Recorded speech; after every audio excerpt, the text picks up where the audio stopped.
দুর্গাপুর ব্যারেজে জলাধারে দেখা মিলছে এক অদ্ভুত দর্শন মাছের। ওই মাছ জল থেকে ডাঙাতে উঠতেই মিলে দারুণ চমক। নিজের ভোল বদলেই মুহূর্তেই বেলুনের মতো ফুলে ওঠে এই মাছটি। এই অবস্থায় দেখতেও লাগে ভারী অদ্ভুত। এর ভয়ানক রূপ দেখে অনেকেই চমকে ওঠেন। স্থানীয় বাসিন্দা থেকে মৎস্যজীবীদের দাবি, ওই মাছটি বেলুনের আকারে ফুলে ওঠায় বেলুন ফিশ নামে পরিচিত।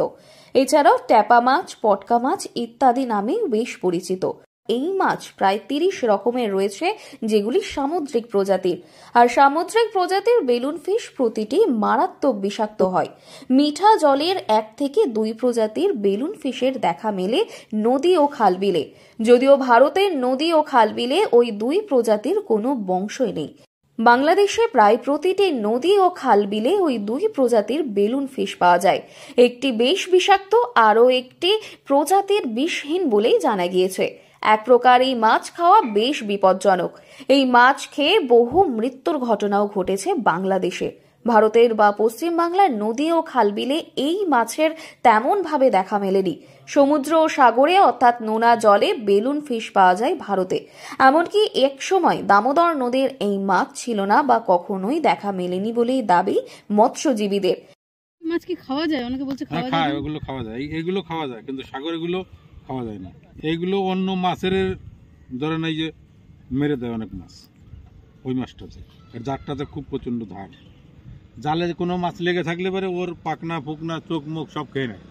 ওই আচ্ছা, এই মাছটা এতটা ভয়ঙ্কর? হ্যাঁ, আচ্ছা, তো ভয়ঙ্কর। এই মাছটা আগে ছিল না। বলছি কি এটা কি নতুন পাওয়া যাচ্ছে নাকি আগেও ছিল? না, আগে ছিল না। এই যে দামোদরে যখন মাছ ছাড়লো এই কয়েক বছর আগে, এই তখন থেকে ওই মাছের সঙ্গে চলে এসছে।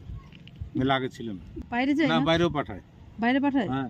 কোথায় কোথায় যায় এগুলো? ওই শান্তিপুর, নদিয়া, ওই সমস্ত লাইনে পাঠায়। এই মাছ কি বিষাক্ত? এই মাছ সমুদ্রের যেগুলো আছে ওগুলো গায়ে কাটা আছে, ওইগুলো বিষাক্ত, এগুলো বিষাক্ত না।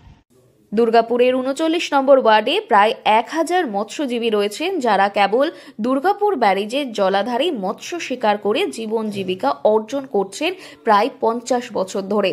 তাদের দাবি, 2018 সালে সরকার থেকে মাছের চারা ছাড়ার সময় বেলুন ফিশ নামে পরিচিত ওই মাছের চারা চলে এসেছে। ওই সময় থেকে মৎস্যজীবীদের জালে বেলুন ফিশ ধরা পড়েছে। ওই বেলুন ফিশ দেখতে বহু কৌতূহলী মানুষ প্রায়ই আসছেন। এমনকি এলাকার বহু বাসিন্দা বেলুন ফিশ খাচ্ছেন বলে দাবি মৎস্যজীবীদের।